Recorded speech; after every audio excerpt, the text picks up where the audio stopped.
இந்த வீடியோவில் தென் கைலாயம் என்றழைக்கப்படும் வெள்ளையங்கிரி ஆண்டவர் கோயிலை பற்றி விரிவாக பார்க்க போகிறோம்.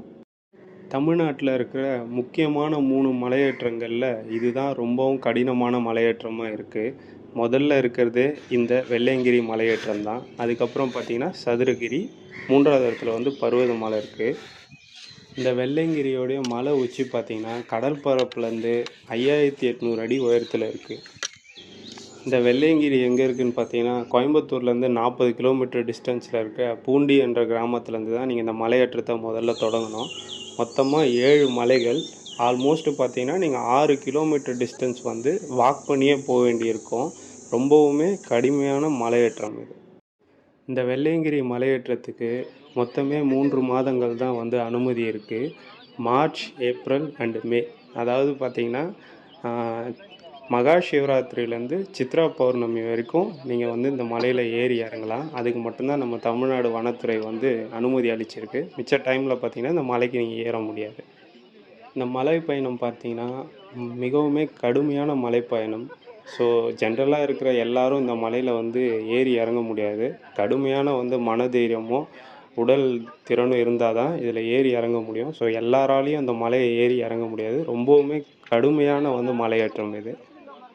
இந்த மலையேற ஸ்டார்ட் பண்ணும்போது கீழே பார்த்தீங்கன்னா வெள்ளையங்கிரி ஆண்டவருக்கு தனியாக கோயிலே இருக்குது.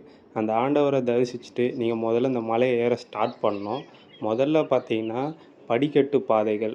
இது ரொம்பவுமே டஃப்பானது. ஆல்மோஸ்ட் ஒரு 1.5 கிலோமீட்டர் டிஸ்டன்ஸ் இருக்கும். இதில் நீங்கள் ஏறி போய் அந்த முதல் மலையை முடிக்கும்போது பார்த்தீங்கன்னா அங்கே விநாயகர் சன்னதி இருக்கும். அந்த இடத்த நீங்கள் ரீச் பண்ணவுடனே முதல் மலையை கலந்துட்டீங்கன்னு அர்த்தம். 2வது மலை ஃபுல்லாக பார்த்தீங்கன்னா உங்களுக்கு வழுக்கு பாறைகளால் ஆனது.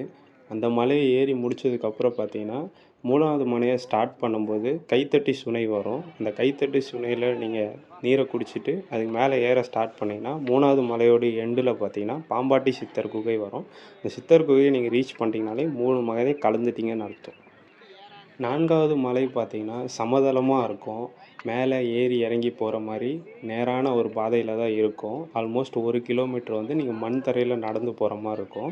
அந்த மலையோடைய எண்டில் பார்த்திங்கன்னா ஒட்டர் சித்தர் சமாதி இருக்கும். அந்த சமாதி நீங்கள் ரீச் பண்ணிட்டீங்கனாலே 4வது மலை முடிஞ்சிச்சுன்னு அர்த்தம். 5வது மலை பார்த்திங்கன்னா பீமன் கலியுருண்டை மலைன்னு சொல்லுவாங்க. அந்த மலை ஒரு 1 கிலோமீட்டர் டிஸ்டன்ஸ் நீங்கள் பாறைகளுக்கு நடுவில் ஏறி இறங்கி போகிற மாதிரி இருக்கும். அதுக்கப்புறம் பார்த்திங்கன்னா திருநீர் மலை வரும். அதுதான் 6வது மலை. 6வது மலை ஃபுல்லாகவே பார்த்திங்கன்னா திருநீர் மலை தான் மண் உங்களுக்கு ஃபுல்லாகவே இருக்கும். அதுதான் திருநீர் மலை. இந்த மலையோடைய எண்டில் பார்த்திங்கன்னா ஆண்டி சுனை இருக்கும். அங்கே நிறைய தண்ணி இருக்கும். அங்கே நல்லா நீங்கள் குளிச்சுட்டு ரெஃப்ரெஷ் ஆகிட்டு அதுக்கப்புறம் 7வது மலையை ஏற ஸ்டார்ட் பண்ணலாம். இது முதல் மலையை போலவே ரொம்பவுமே கடுமையான மலையேற்றமாக இருக்கும். ஒரு 1.5 கிலோமீட்டர் பார்த்திங்கன்னா ரொம்ப ஸ்டீப்பாக இருக்கிற மலையில் வெறும் கையில் ஒரு கொம்பை வச்சுட்டு நீங்கள் இது மேலே ஏறணும். ரொம்பவுமே கடுமையான மலையேற்றமாக இருக்கும் இந்த 7வது மலையேற்றம். மொத்தம் நீங்கள் இந்த 7 மலையும் ஏறி வந்ததுக்கப்புறம் பார்த்தீங்கன்னா கடைசியாக ஈசனை தரிசிக்கலாம். இவ்வளோ கஷ்டங்களையும் தாண்டி ஈசனை பார்க்கும்போது இந்த மொத்த கஷ்டமே உங்களுக்கு பறந்து போயிடும். மொத்தம் பார்த்தீங்கன்னா ஆல்மோஸ்ட் உங்களுக்கு 5 மணி நேரத்துலேருந்து 6 மணி நேரம் இந்த மலையேற்றத்துக்கு உங்களுக்கு தேவைப்படும். ஸோ அதனால் தண்ணி தேவையான எல்லாமே பார்த்தீங்கன்னா ஒரு பேக்கில் ப்ரீ பிளான்டாக நீங்களே கொண்டு வந்துடுங்க. இந்த மலையேற்றத்துக்கு நல்ல காலம்னு பார்த்தீங்கன்னா ஒன்று நைட்டில் ஏற ஸ்டார்ட் பண்ணுங்கள். அப்படி இல்லைன்னா ஏர்லி மார்னிங் ஏற ஸ்டார்ட் பண்ணுங்கள். ஏன்னா மத்தியான டைமில் நீங்கள் ஏற ஸ்டார்ட் பண்ணிங்கன்னா மேலே உச்சி வெயில் அடிக்கும். நீங்கள் அந்த மண்ணில் காலே வைக்க முடியாது. காலில் கொப்பளம்லாம் வந்துடும். ஸோ ஒன்று ஏர்லி மார்னிங் ஏற ஸ்டார்ட் பண்ணுங்கள். அப்படி இல்லைன்னா லேட் நைட் ஏற ஸ்டார்ட் பண்ணுங்கள். அதுதான் இந்த மலையேற்றத்துக்கு ரொம்ப நல்ல காலம். கடைசியாக முக்கியமான விஷயம், இந்த மலையை நீங்கள் ஏறி இறங்கிட்டிங்கன்னா சக்ஸஸ்ஃபுல்லாக நீங்கள் பார்த்தீங்கன்னா இந்தியாவில் இருக்க எந்த மலையை வேணால் ஏறி இறங்கலாம். ஏன்னா அவ்வளோ ஒரு டஃப்பான ஒரு மலையேற்றம் இது. இதில் ஏறி இறங்குறதுக்கு உங்களுக்கு உடல் தகுதி இருந்ததுன்னா கண்டிப்பாக உங்களால் இந்தியாவில் இருக்க எந்த மலையை வேணால் ஏறி இறங்க முடியும். ஓகே ஃப்ரெண்ட்ஸ், நெக்ஸ்ட் வீடியோவில் பார்ப்போம். பாய்.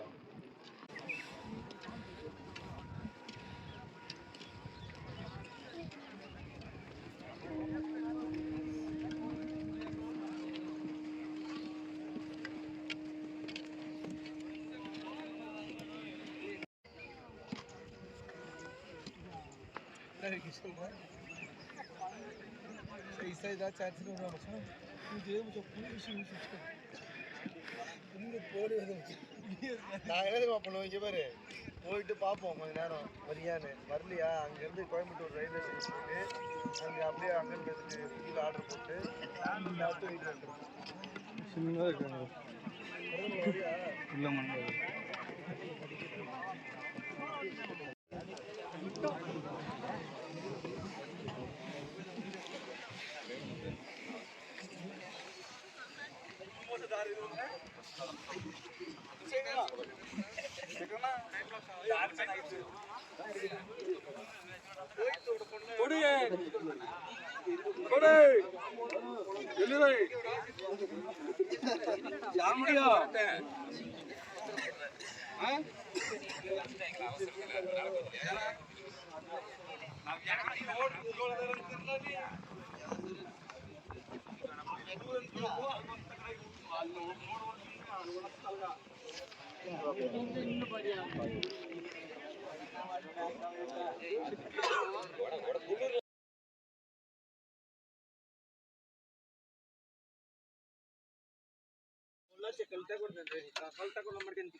ಚೆನ್ನೈ ಕಮ್ಮಿ ಇರ್ತಾರೆ ಈಗ.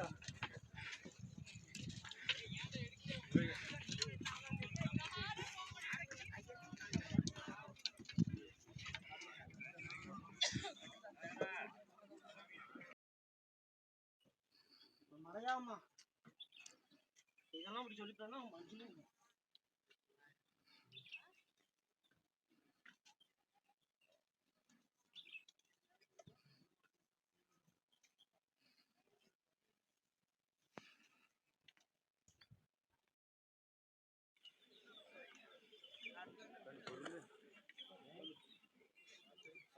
பொறுமையா போகும்.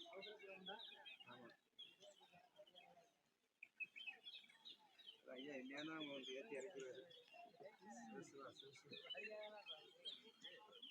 இது சாப்பிடு இந்த மண்ணா இருக்கும்ல.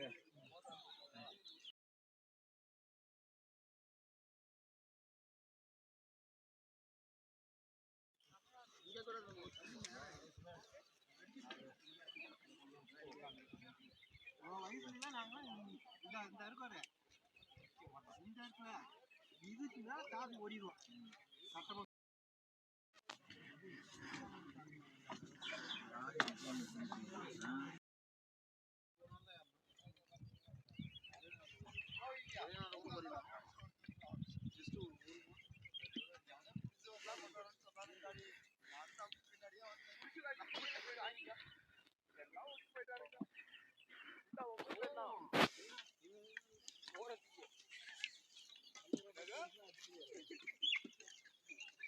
போன குச்சி போட்டு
Yeah.